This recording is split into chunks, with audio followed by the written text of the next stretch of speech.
Today I want to continue from where I started yesterday. Yesterday I started to share from Mark chapter 16, where Jesus is saying, lay hands on the sick and they shall recover. I finished off with just mentioning a little bit about the word recover. I want to continue with that today and give you some encouraging explanation around this. When we go to Mark chapter 8 and verse 24, we are entering into a situation where a man that was blind, he had just come to Jesus and he asked Jesus to heal him, to give his sight back. And Jesus laid his hand on him and prayed. And when he took his hands away, he asked him, do you see? And the man opened up his eyes and he said, I can see, but I cannot see clear. I see men looking like trees walking around. When Jesus heard this, he prayed once more. And the second time, the man received full vision. So when we study this story in Mark chapter 8, it's quite obvious that Jesus practiced prayer. He prayed once and he prayed twice. Sometimes people seem to have a problem with this, especially faith people like you and me. We have a tendency to say, okay, you pray once and then you receive it and then you believe it and then you have it. And that's it.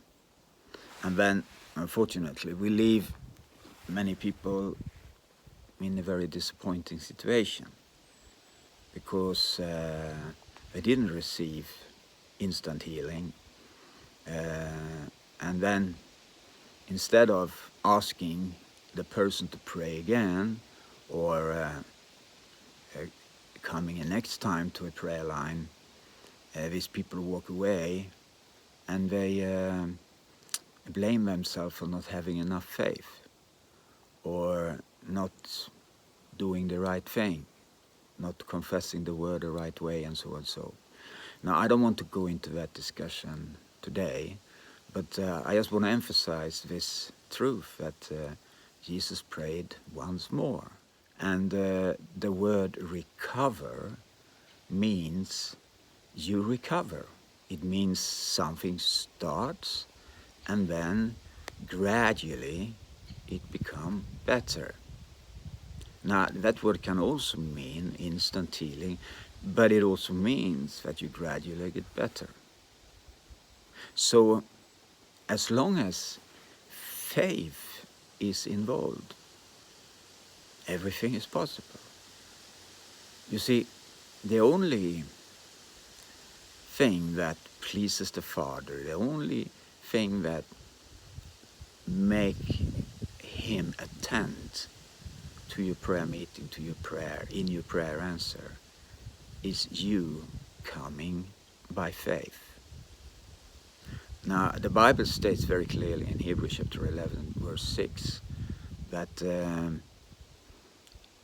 you have to believe that God is, and you have to believe that he is a rewarder to those that diligently seek him. So there are two demands on you. First, you need to believe that he is, and then you need to believe that he's a good God and that he answers your prayer. Those are the two things that God requires from you. Now, when you study the life of Jesus, the life of the apostles, the life of the prophets, regarding healing, you will learn one thing. All of us had the same experience regarding God and his desire to heal the sick people. They knew God wants to make you well. God does not want you to have sickness.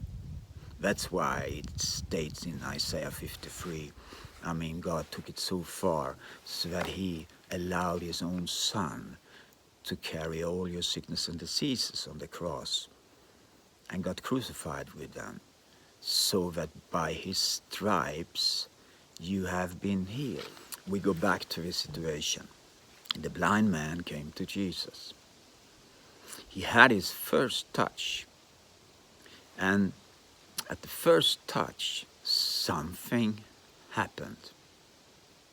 You see, when you receive prayer for healing, you shall always expect that at first touch, something happens. A process starts, something is broken, the anointing, as it says, breaks the yoke of bondage over your life, or you get instantly healed immediately. But laying of hands is a point of contact. So when I lay my hands on something, it means I contact something, and I do it for a reason. In this hand, I have the power of God. I have the healing anointing of God. And this other part needs that. So I lay it on the other part and I transfer by faith. I transfer by faith. I impart by faith what's inside of my spirit. And what's inside of my spirit is the same spirit that rose Jesus from the dead. This is what it says in Romans chapter 8, verse 11. That I am full of that spirit. I'm full of that power. And that's why we are bold to lay hands on the sick. Now, you might think that Jesus would say after he prayed for the blind man the first time, now walk away and confess. Take this pamphlet and read those scriptures twice a day, 20 times a day, and then in a month's time you will be healed.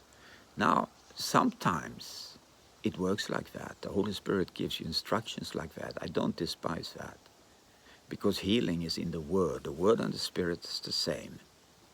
So there are healing power in the Word of God, of course. We'll talk about that another occasion. But this occasion, Jesus didn't say like that. Jesus prayed again. And the second time he prayed, this man was totally restored. He wasn't half healed, he got fully recovered. Now I believe it's important that you and I understand that when God does something, he does it 100%. Now, unfortunately, sometimes when we have healing meetings and healing ministries, at least my experience is that sometimes preachers and even believers is trying to help God. So they really try hard to feel and say that, yes, I'm half healed, I'm partially pain, partially left, and so on.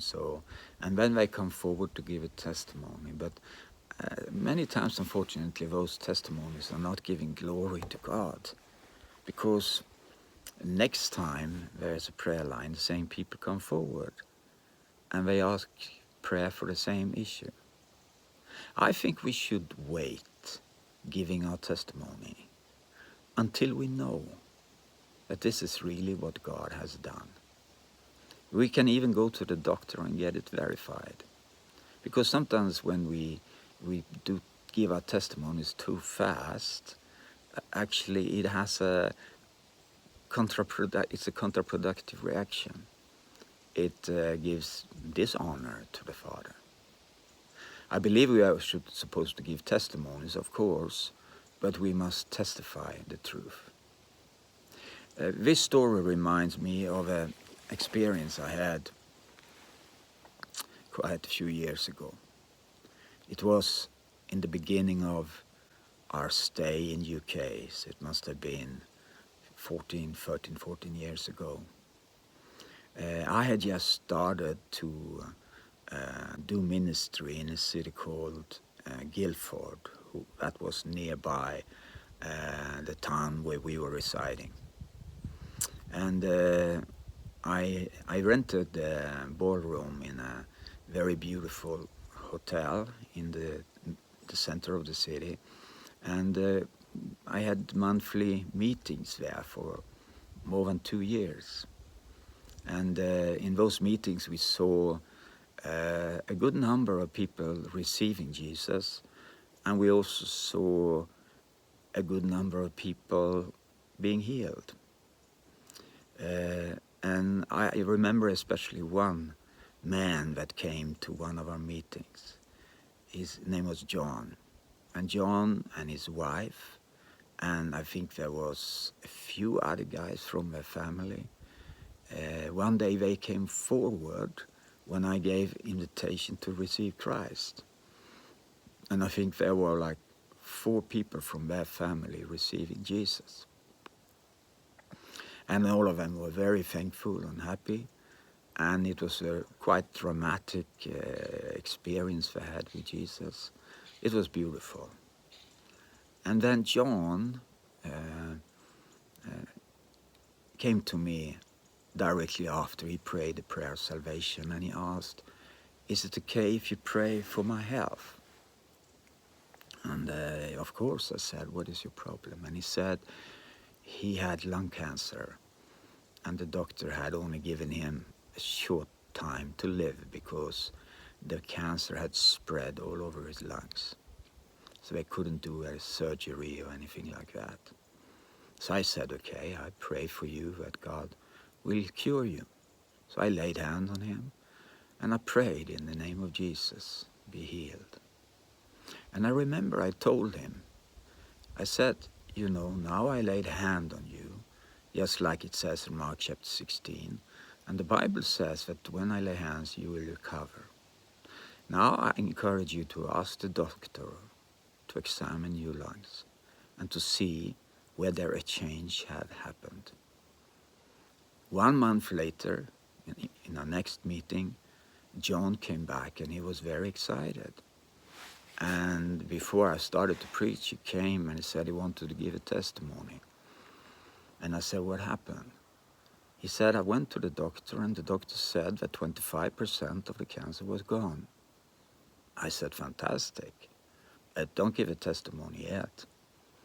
We don't give testimony until the full healing is there. So now I pray again." So I prayed again. 1 month later, he came back and 50% was gone. He was very happy. I prayed again. 1 month later, again, 75% was gone. He was more than happy. I prayed again. And then, this was just before Christmas, it was in December. John came back. Both he and his wife and now their children came to the meeting, and they were dressed up as though they were to celebrate. And John said to me, "Bengt, now 100% of the lung cancer is gone. Can I give a witness?" So on that Sunday night, just before Christmas, John took the microphone and he gave a very, very powerful testimony on how God, by God's grace, had healed him. And the healing started already 4 months before. But it took 4 months for him to recover from all the cancer that was in his body. Now I never forget that story. His children received Jesus as well that day. So it was a meeting of a lot of joy and laughter.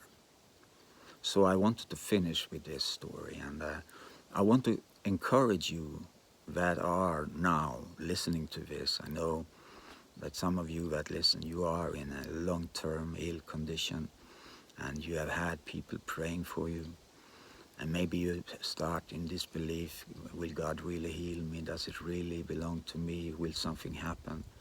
You know, first of all, I just want to tell you that never give up. God never give up on you. Never give up. Come back to point number one. God wants. God is. You come to God, He is.